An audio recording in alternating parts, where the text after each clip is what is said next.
Right now, you have a generation of kids who are facing an extremely divided world in a very, very uncertain future. 2 episodes, 1 collapse, and now the man who ruled Star Trek for nearly a decade may be watching his empire burn. Is Alex Kurtzman really finished at Paramount, or is this the beginning of something even bigger?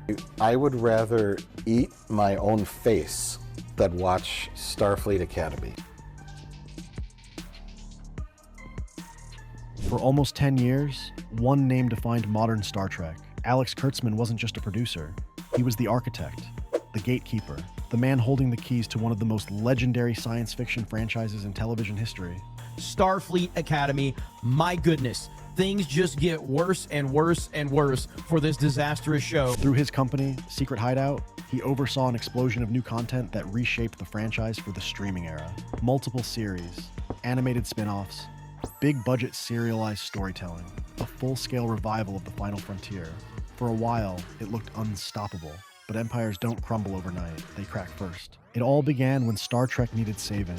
After years off television, CBS, before it became fully integrated under Paramount Global, wanted a flagship series to anchor its streaming ambitions. The result was Star Trek Discovery in 2017. It was bold, darker, serialized, expensive, and initially, it worked. Subscriptions surged, headlines praised the reinvention. Kurtzman became the face of the franchise's rebirth. But reinvention always comes with risk, and not everyone liked what they saw. Discovery split the fan base almost immediately. Critics were generally positive. Production value? High. Representation? Celebrated. Ambition? Undeniable. But longtime viewers felt something fundamental had shifted. The tone was heavier. The storytelling leaned into season-long mysteries rather than episodic exploration. The optimism that defined Gene Roddenberry's original vision felt muted. It wasn't a collapse. Not yet. But the division was real. And division inside a legacy franchise is never harmless. Still, the corporate response was confidence, not caution. In 2018, Kurtzman signed a massive overall deal to expand Star Trek across multiple formats. Soon came Star Trek, Picard, bringing back Patrick Stewart. Then Star Trek, Lower Decks, an animated comedy. Star Trek, Prodigy followed, targeting younger audiences. And eventually Star Trek, Strange New Worlds, which returned to more episodic storytelling. At one point, 5 Star Trek shows were running simultaneously. That had never happened before in franchise history. It was an empire at full expansion, but expansion without stability can become overextension. Then came the cracks. Some shows found loyal audiences. Strange New Worlds in particular earned strong praise for balancing modern production with classic spirit. Lower Decks built a passionate following, but others struggled to unite fans. Audience scores fluctuated, online debates intensified, and streaming metrics became harder to ignore in an increasingly competitive landscape. Quantity was no longer enough. Streaming demanded engagement and retention. Behind the scenes, something else was changing. In 2024, Skydance Media completed a high-profile merger with Paramount, reshaping leadership at the highest level. David Ellison stepped into a powerful executive role. New strategy meetings began. New priorities were discussed. And one phrase reportedly surfaced again and again: unified brand management. That sounds corporate, but translated, it means control. And when new leadership takes control, old regimes rarely remain untouched.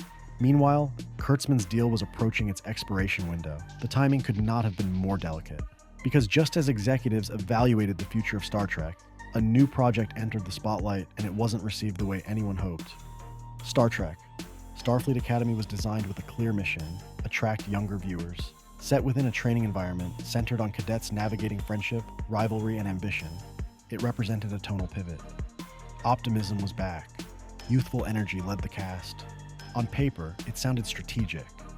Expand the demographic, secure the future, but execution is everything. And when the show premiered, the reaction told a complicated story. Critics responded with enthusiasm. Professional reviews highlighted inclusivity, freshness, and accessibility. But the audience reaction was more divided. Social media discourse intensified within hours. Some viewers praised the ambition. Others argued it strayed too far from core Trek identity. And in the streaming era, discourse is only part of the equation. The real measure is sustained viewership. Because passion, positive or negative, doesn't matter if people stop watching. Within days, conversations shifted from creative debate to performance anxiety. The tone online changed almost overnight. Was the show holding strong after its premiere bump? Was it trending consistently or fading from the spotlight? More importantly, were subscribers actually sticking around once curiosity wore off? Streaming platforms rarely release detailed viewership data, keeping official numbers tightly guarded. But industry analysts don't rely on press releases. They monitor third-party rankings, social engagement trends, completion rates, and week-to-week drop-off patterns.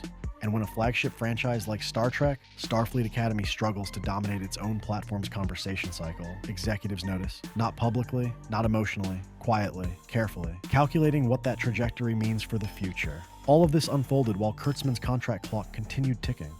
At the same time, Paramount announced new Star Trek film projects that did not publicly feature Kurtzman in central creative roles. That raised eyebrows, not because exclusion guarantees dismissal, but because symbolism matters. If the franchise was moving toward a unified future across film and television, who would lead that vision? Would it remain under secret hideout, or would new creative architects step in? Speculation began circulating across industry publications. No official firing announcement, no confirmed removal, but silence at this level can be louder than headlines. When contracts approach renewal and studios hesitate publicly, it signals negotiation or reconsideration. It's important to be clear. As of now, Alex Kurtzman has not been publicly fired or officially removed from his position. His existing projects remain active.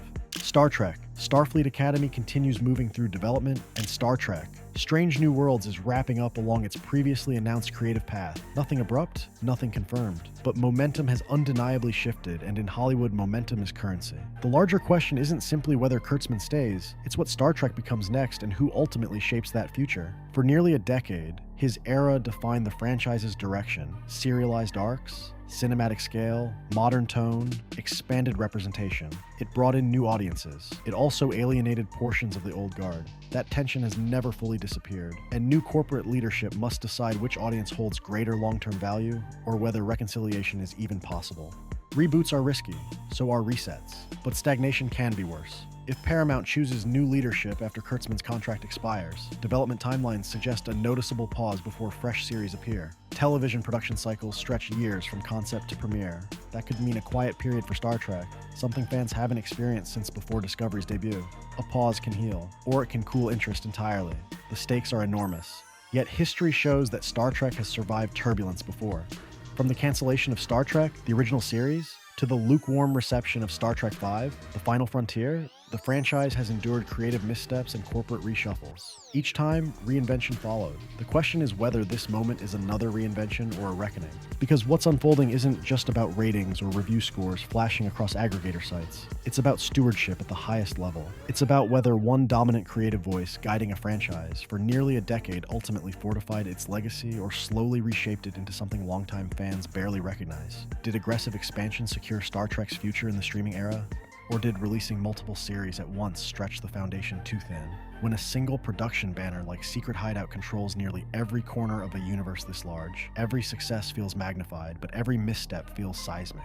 Alex Kurtzman undeniably revived Star Trek television. Without Star Trek, Discovery launching in 2017, the franchise might never have established a sustained presence on streaming at all. He brought cinematic scale. He brought modern ambition. He delivered relentless output across multiple platforms. But in entertainment, legacy isn't measured by how much you produce, it's measured by what survives the test of time. Right now, the future hangs in a fragile balance. New executives are mapping strategy, fans are voicing expectations, streaming economics are tightening across the industry, and a once unquestioned creative leader finds himself under the brightest scrutiny of his career. Is he truly on the verge of being pushed out, or will he renegotiate and reshape the franchise yet again? One thing is certain, the era of automatic renewal is over. And as contracts near expiration and boardrooms weigh their options, Star Trek stands at another crossroads, not of space exploration, but of identity. The Final Frontier has always been about bold choices. The next one may determine who's still standing when the stars come back into focus.